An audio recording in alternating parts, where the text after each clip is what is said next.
Good evening once again, church. Um, so yesterday, to those that were on the platform, we spoke about Abraham's story.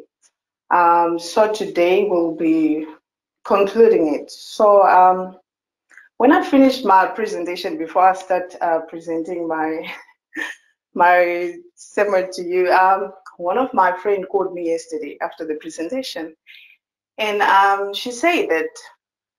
Well done. You did well at the presentation, but there was one problem. You were kind of like getting lost and stuff like that. And I told her that, okay, the problem is English was like my 14th additional language. So for me to be able to speak it fluently, it's God's mercy. But anyway, let's get it into our presentation. So the story of Abraham um, really touched me, but I'm going to open our presentation with a verse that we all found in Hebrews 11, verse 17 to 19. It says, by faith, Abraham, when he was tested, offered up Isaac.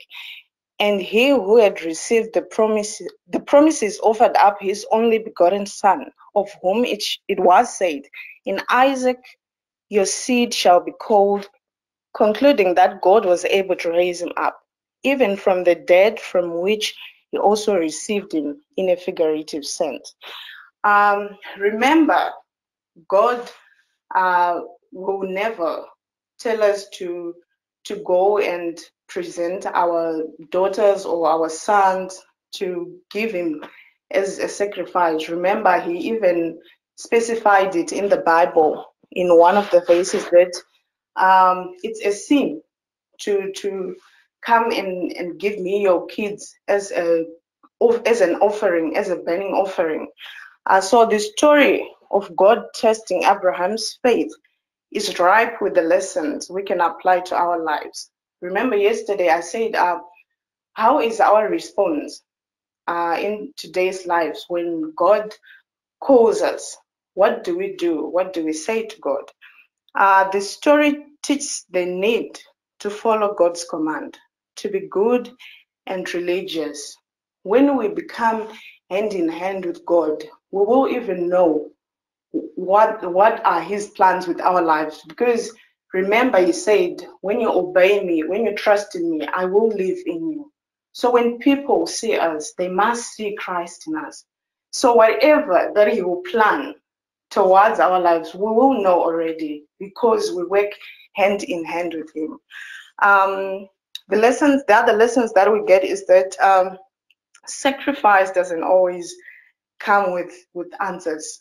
You don't have to question God when he tells you to do something, because God is always at work molding and shaping us for his purposes.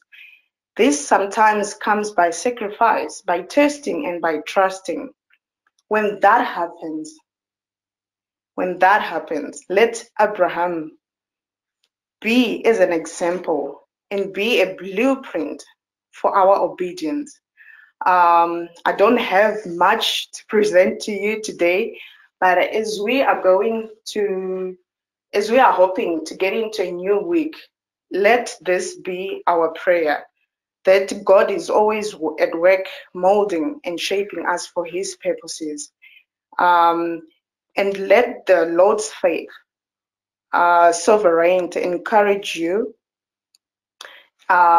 through this week so that we can face any challenge that we're going to face. Let's rejoice when we see God's tests towards our lives. Let us not worry. Let us not question him. Let us not start to worry, but let us rejoice, because he will never test you without knowing the solutions. When he tells you to do something, it means he's got a solution for your life.